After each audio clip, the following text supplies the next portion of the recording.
ಕೇಳಿಸ್ತಿದೆ ಎಲ್ರಿಗೂ? Yes sir. Hello everyone, ಎಲ್ಲರೂ ಚೆನ್ನಾಗಿದ್ದೀರಾ? ಕೇಳಿಸ್ತಿದೆ ಸರ್. ವಿಡಿಯೋ ಆಡಿಯೋ ಎಲ್ಲ ಕರೆಕ್ಟ್ ಆಗಿದೆಯಲ್ವಾ? ಕರೆಕ್ಟ್ ಇದೆ ಸರ್. ಓಕೆ. ಎಷ್ಟೊಂದು ಜನಕ್ಕೆ ಸೆಕ್ಷನ್ ಆಫೀಸರ್ ಬಗ್ಗೆ ಏನಾದರೂ ಗೊತ್ತಾ?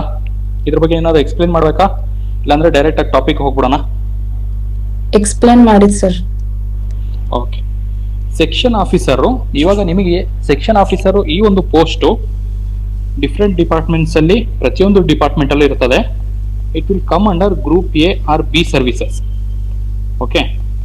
ಒಂದೊಂದು ಡಿಪಾರ್ಟ್ಮೆಂಟ್ ಅಲ್ಲಿ ಒಂದೊಂದು ಲೆವೆಲ್ ಪೋಸ್ಟ್ ಇರ್ತದೆ. ಸೊ ಇದು ಇಲ್ಲ ಅಂತಲ್ಲ, ಗೌರ್ಮೆಂಟ್ ನ ಪ್ರತಿಯೊಂದು ಡಿಪಾರ್ಟ್ಮೆಂಟ್ ಲೈಕ್ ಟ್ರೆಜರಿ ಆಗಿರ್ಬೋದು, ನಿಮ್ಮ DPR ಡಿಪಾರ್ಟ್ಮೆಂಟ್ ಅಲ್ಲಿ ಆಗಿರ್ಬೋದು, ಸೊ ಮತ್ತೆ ನಿಮ್ಮ ವಿಧಾನಸೌಧ ಪಾರ್ಲಿಮೆಂಟ್ ಇಲ್ಲಿ ಸೆಕ್ಷನ್ ಆಫೀಸರ್ಸ್ ಇರ್ತಾರೆ. ಸೊ ಇದೇ ತರ ನಿಮಗೆ ಸೆಕ್ಷನ್ ಆಫೀಸರ್ ಈ ಒಂದು ಪೋಸ್ಟ್ ಕಾಲ್ಫಾರ್ಮ್ ಆಗಿರೋದು Karnataka state legal services authority. You shouldn't have get confused. ಈ ಒಂದು ಪೋಸ್ಟ್ಗೆ ಎಲಿಜಿಬಿಲಿಟಿ ಯಾರಿದ್ದಾರೆ ಅಂತ ಹೇಳಿದ್ರೆ ಪ್ಯೂರ್ಲಿ LLB ಗ್ರಾಜ್ಯುಯೇಟ್ಸ್. ಓಕೆ, ಇವ್ರಿಗೆ ಮಾತ್ರ ಈ ಒಂದು ಪೋಸ್ಟ್ ಕಾಲ್ಫಾರ್ಮ್ ಆಗಿರೋದು. ಸೊ ಸೆಕ್ಷನ್ ಆಫೀಸರ್ ಇವಾಗ ನಿಮಗೆ ಕರೆದಿರುವ ಪೋಸ್ಟ್ ನ ಬೇಸ್ಗಳು 69,000 which is equivalent to group A officers. So Karnataka state legal services authority, it is a body which is chaired by chief justice of high court.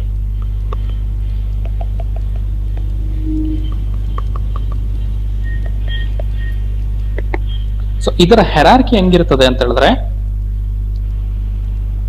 Top most place ಅಲ್ಲಿ national legal services authority ಇರ್ತದೆ. ಅದರ under ಅಲ್ಲಿ ಪ್ರತಿಯೊಂದು state ನ state legal services authority ಇರ್ತದೆ. ಅದರ ಕೆಳಗೆ district legal service ಇರ್ತದೆ. ಅದರ ಕೆಳಗೆ taluka level legal services authority. ಈ ತರ ಸ್ಟ್ರಕ್ಚರ್ ಇರ್ತದೆ. ಸೊ ಇಲ್ಲಿ ಈ ಒಂದು ಬಾಡಿನ ಹೆಡ್ ಮಾಡೋದು ಯಾರು ಅಂತ ಹೇಳಿದ್ರೆ chief justice of India, CJI. ಇಲ್ಲಿ ಆ ಒಂದು ಸ್ಟೇಟ್ ನ ಚೀಫ್ ಜಸ್ಟಿಸ್. ಕರ್ನಾಟಕದಲ್ಲಿ ಇದನ್ನ Karnataka state legal services authority ಅಂತ ಕರಿತೀವಿ. ಇದೇ ತರ Andhra Pradesh state legal services authority ಪ್ರತಿಯೊಂದು ಸ್ಟೇಟ್ ಅಲ್ಲೂ ಇರ್ತದೆ. ಮತ್ತೆ ಇದರ ಅಂಡರ್ ಅಲ್ಲಿ district level legal services authority ಇರ್ತದೆ. ಅದರ ಕೆಳಗೆ taluka level legal services authority ಇರ್ತದೆ. ಸೊ ವೆನ್ ನಿಮಗೆ different district level legal services authority ಅವರವರ ಡಿಸ್ಟ್ರಿಕ್ಟ್ ಲೆವೆಲ್ ಅಲ್ಲಿ ಕಾಲ್ಫಾರ್ಮ್ ಮಾಡ್ಕೊಂತಾರೆ. ತಾಲೂಕಾ ಲೆವೆಲ್ ಅಲ್ಲಿ ಅಂಡರ್ ಡಿಸ್ಟ್ರಿಕ್ಟ್ ಲೆವೆಲ್ ಅಲ್ಲಿ ಕಾಲ್ಫಾರ್ಮ್ ಮಾಡ್ತಾರೆ, taluka level legal services authority. But state level ಅಲ್ಲಿ ಕಾಲ್ಫಾರ್ಮ್ ಆಗಿರೋದು ತುಂಬಾ ರೇರೆಸ್ಟ್. ಓಕೆ, ಈ ಒಂದು ಪೋಸ್ಟ್ ಅನ್ನ ಯಾರೆಲ್ಲ ಫಾರ್ CJ, ಬಟ್ ಅದಕ್ಕನ್ನ ಇಂಪಾರ್ಟೆಂಟ್ ಅಂದ್ರೆ CJ ಎಲ್ರೂ ಆಗೋದಿಲ್ಲ. So consider it as your plan B. ತುಂಬಾ ಒಳ್ಳೆ ಪೋಸ್ಟ್. CJ ನಿಮಗೆ ರೆಗ್ಯುಲರ್ ಆಗಿ ಕಾಲ್ಫಾರ್ಮ್ ಆಗುತ್ತೆ, ಬಟ್ ಇದು ರೆಗ್ಯುಲರ್ ಆಗಿ ಕಾಲ್ಫಾರ್ಮ್ ಆಗೋದಿಲ್ಲ.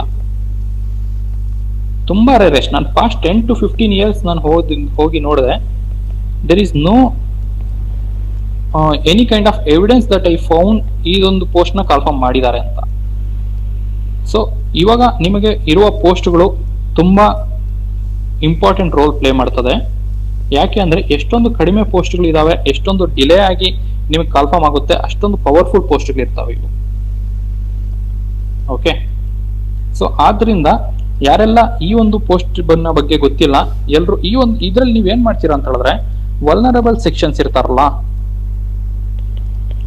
ಅವರಿಗೆ ನೀವು ಜಸ್ಟಿಸ್ ಪ್ರೊವೈಡ್ ಮಾಡ್ತೀರಿ.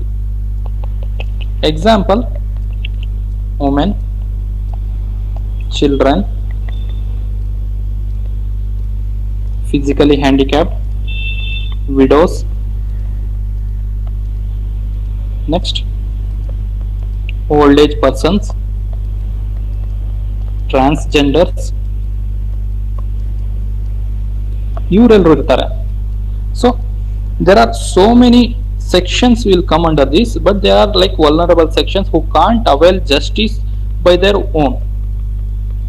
ಓಕೆನಾ, ಅವ್ರಿಗೆ ನೀವು ಸಪೋರ್ಟ್ ಮಾಡ್ತೀರಿ, ಅವ್ರಿಗೆ ಜಸ್ಟಿಸ್ ತಂದು ಕೊಡ್ತೀರಿ. So So it's a kind of social service with communities.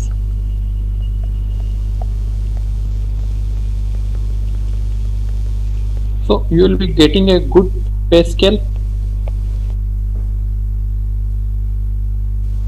All other amenities ಸಿಗ್ತದೆ, ಲೈಕ್ ನಿಮಗೆ ಇನ್ಕ್ರಿಮೆಂಟ್ಸ್ ಆಗಿರ್ಬೋದು, ಬೋನಸಸ್ ಆಗಿರ್ಬೋದು, ಮತ್ತೆ ಆಲ್ ಅದರ್ ಗೌರ್ಮೆಂಟ್ ಅಲ್ಲಿ ಸಿಗುವ ಪರ್ಕ್ಸ್ ಎಲ್ಲ ಸಿಗ್ತದೆ.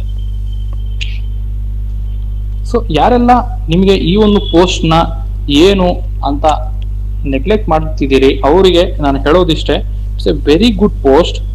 After joining it you will come to know ನೀವು ಎಲ್ಲಿ ಸ್ಟ್ಯಾಂಡ್ ಮಾಡ್ತಿದ್ದೀರಿ ಅನ್ನೋದು. There is very much good high level of respect for this post. So ಇಲ್ಲಿ ನೀವು ಏನ್ ಮಾಡ್ತೀರಿ ಅಂತ ಹೇಳಿದ್ರೆ, ನಿಮ್ಮ ಏನು ಸ್ಟೇಟ್ ಲೀಗಲ್ ಸರ್ವಿಸಸ್ ಅಥಾರಿಟಿ ಇರ್ತದೆ, ಇದನ್ನ ಹೆಡ್ ಮಾಡೋದು ಜಡ್ಜಸ್, ನಿಮ್ಮ CJ ಆಗಿರ್ಬೋದು, ಇವರು ಹೆಡ್ ಮಾಡ್ತಾರೆ. ಇವ್ರ ಅಂಡರ್ ಅಲ್ಲಿ ನೀವು ವರ್ಕ್ ಮಾಡ್ತೀರಿ. So all documents related activities, file movements,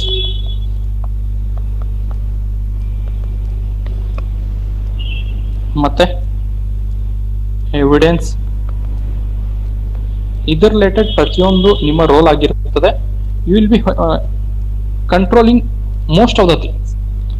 so ಇದು ಒಂದು ನಿಮಗೆ ಸ್ಟೇಟ್ ಲೆವೆಲ್ ಅಲ್ಲಿ ಕಾಲ್ಫಾರ್ಮ್ ಮಾಡಿರೋದ್ರಿಂದ ನಿಮ್ಮ ಅಂಡರ್ ಅಲ್ಲಿ certain district level legal services authority ಬರ್ತಾರೆ, ಅವ್ರ ಅಂಡರ್ ಅಲ್ಲಿ certain taluka level legal services authority ಬರ್ತಾರೆ. ಇವರಿಗೆ ಡೈರೆಕ್ಷನ್ಸ್ ಕೊಡ್ತೀರಿ, ನೀವು ಇವರ ವರ್ಕ್ ಅನ್ನ ಚೆಕ್ ಮಾಡ್ತೀರಿ, ಇದನ್ನ ಹೈ ಲೆವೆಲ್ ಅಥಾರಿಟೀಸ್ಗೆ ರಿಪೋರ್ಟ್ ಮಾಡ್ತೀರಿ. ಮತ್ತೆ ಅದರ್ ಥಿಂಗ್ಸ್, ಗೌರ್ಮೆಂಟ್ ಕಡೆಯಿಂದ ಏನಾದರೂ ಸ್ಕೀಮ್ಸ್ ಇದು ಆಕ್ಟ್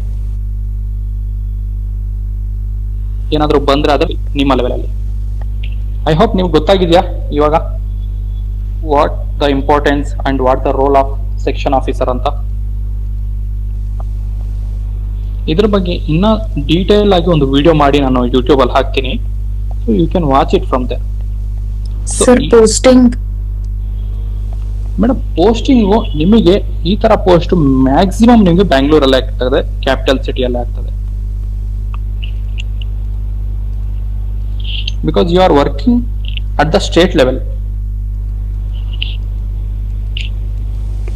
ಓಕೆ, ನೆಕ್ಸ್ಟ್ ನಿಮಗೆ ಸೆಕ್ಷನ್ ಆಫೀಸರು ಇಲ್ಲಿ ಇರೋರು ಎಲ್ಲರೂ ಅಪ್ಲೈ ಮಾಡಿದ್ದೀರಾ ಸೆಕ್ಷನ್ ಆಫೀಸರ್ಗೆ?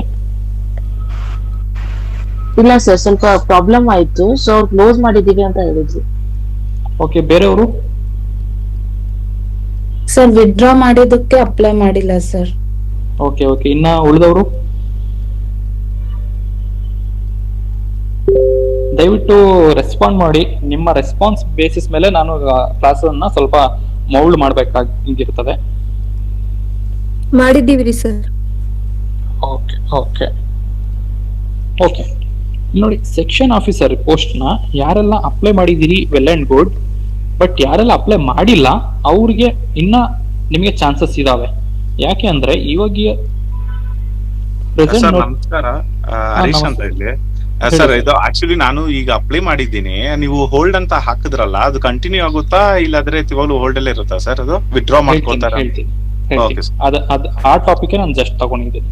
ಓಕೆ ಓಕೆ, ಇದು ಸೆಕ್ಷನ್ ಆಫೀಸರ್ ಪ್ರೆಸೆಂಟ್ಲಿ ಏನ್ ಮಾಡಿದ್ದಾರೆ, ನಿಮಗೆ ಎಲ್ರಿಗೂ ಗೊತ್ತಿರೋ ಹಾಗೆ ಸುಮಾರು ಎಕ್ಸಾಮ್ಸ್ ಕರ್ನಾಟಕ ಸ್ಟೇಟ್ ಅಲ್ಲಿ ಡಿಲೇ ಆಗಿದಾವೆ.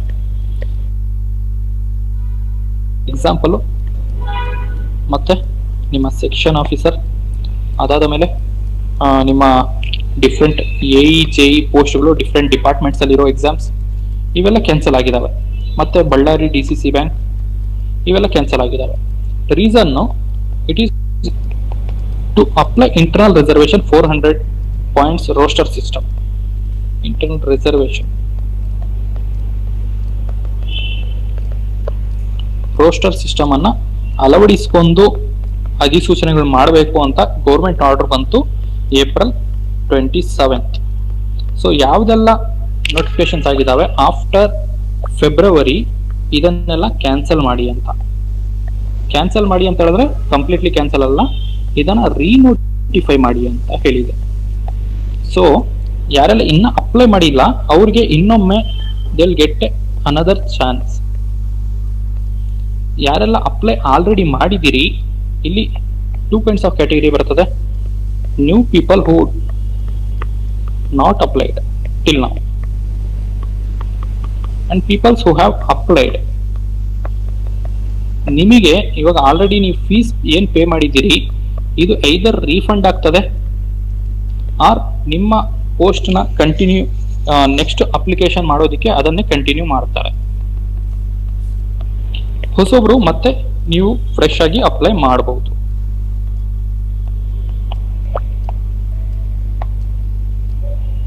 ಇದಾದ ಮೇಲೆ ನಿಮಗೆ ಈ ಒಂದು ರೀನೋಟಿಫಿಕೇಶನ್ ಯಾವಾಗ ಆಗಬಹುದು ಅನ್ನೋದು ಒಂದು ಡೌಟ್ ಇರ್ತದೆ ಅಲ್ವಾ? So I have thought as the present developments in the state of Karnataka minimum 3 to 4 months ತಗೊಂತಾರೆ ಅನ್ಕೊಂಡಿದ್ದೆ. Roster system they had released within 2 to 3 days.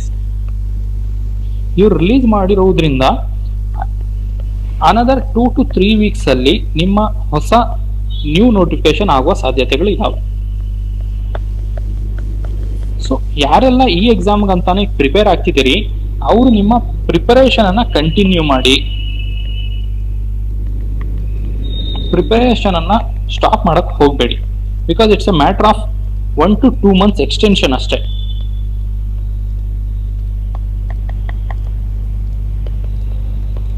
ಓಕೆನಾ? So don't stop your preparation, intensivise your preparation. ಇದನ್ನ ಇನ್ನ ಸ್ವಲ್ಪ ಚುರುಕುಗೊಳಿಸ್ಕೊಳ್ಳಿ. Okay, any other doubts from your end? I guess I hope I have answered most of your questions. Yes sir. Okay. Excuse me sir. Madam ಹೇಳಿ. Sir notification ಕೊಟ್ಟ ಮೇಲೆ ಎಷ್ಟು ತಿಂಗಳಿಗೆ exam ಇರುತ್ತೆ ಅಂದಾಜು? ಮೇಡಮ್ ನೋಟಿಫಿಕೇಶನ್ ಆದ ಮೇಲೆ ನಿಮಗೆ ಯೂಶಲಿ 2 to 3 months ಕೊಡಬೇಕು. ಬಟ್ ಈ ಒಂದು ಎಕ್ಸಾಮಿನೇಷನ್ KA ಇಂದ ಕಂಡಕ್ಟ್ ಮಾಡೋದ್ರಿಂದ ಅವರು ಬೇಕಾದ್ರೆ 1 month ಆದ್ರೂ ಕೊಡ್ಬೋದು, 3 months ಆದ್ರೂ ಕೊಡ್ಬೋದು. Okay so you should have to be prepared now itself for any kind of condition. Sir ಇನ್ನೂ ಒಂದು ಡೌಟ್ ಇತ್ತು. ಕೇಳಿ ಮೇಡಮ್. ಸರ್ ಹೈದರಾಬಾದ್ ಕರ್ನಾಟಕ ಮತ್ತೆ ನಾನ್ HK ಅಂತ ಹೇಳಿಬಿಟ್ಟಿದಾರಲ್ವಾ, ಹೈದರಾಬಾದ್ ಕರ್ನಾಟಕಕ್ಕೆ 2 posts, ಉಳಿದಿದ್ದಕ್ಕೆ 17 posts ಅಂತ ಇತ್ತು. ನಾವೀಗ ಹೈದರಾಬಾದ್ ಕರ್ನಾಟಕ ಸ್ಟೂಡೆಂಟ್ಸ್ ಪ್ಯೂರ್ ಆಗಿ ಹೈದರಾಬಾದ್ ಕರ್ನಾಟಕಕ್ಕೆ ಅಪ್ಲೈ ಮಾಡ್ಬೇಕಾ ಅಥವಾ ನಮ್ಮ ಹತ್ರ ಚಾಯ್ಸ್ ಇದೆಯಾ, ನಾವು ನಾನ್ HKಗೂ ಅಪ್ಲೈ ಮಾಡ್ಬೋದಾ?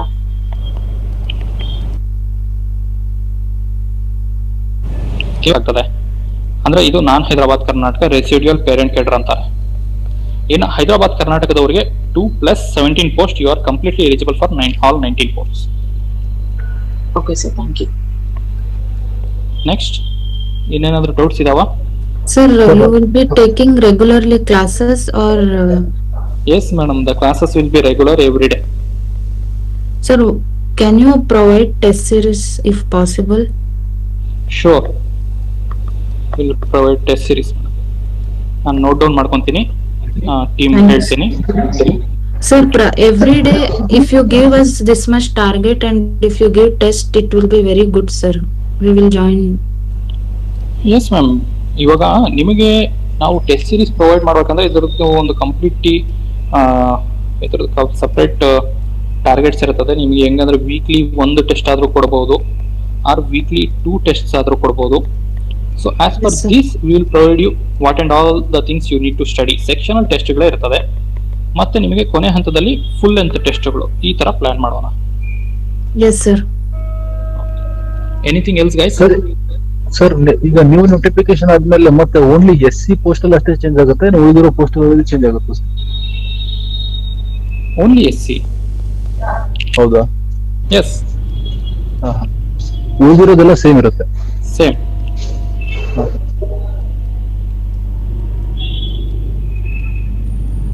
ಮತ್ತೆ ಇನ್ನೇನಾದ್ರೂ ಡೌಟ್ಸ್ ಇದಾ? ಇಲ್ಲ ಅಂದ್ರೆ ನಾವು ವೈಂಡ್ ಅಪ್ ಮಾಡೋಣ ಕ್ಲಾಸನ್ನ? ಸರ್ GM ಪೋಸ್ಟ್ ಎಷ್ಟಿದಾವೆ ಸರ್? ಮೇಡಮ್ ನೋಡಿ, ಅದು ನೀವು ನೋಟಿಫಿಕೇಶನ್ ಡೌನ್ಲೋಡ್ ಮಾಡ್ಕೊಳ್ಳಿ.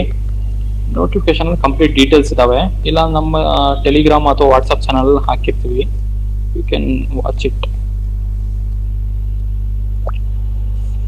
Sir 2 to 3 weeks. ಹೌದಾ ಸರ್? Yes.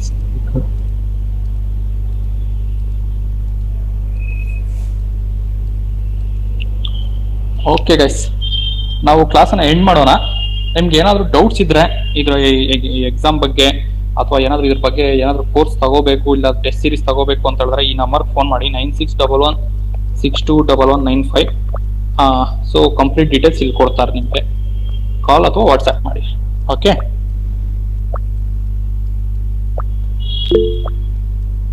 Okay sir, thank you sir. Okay guys, welcome, thank you for joining.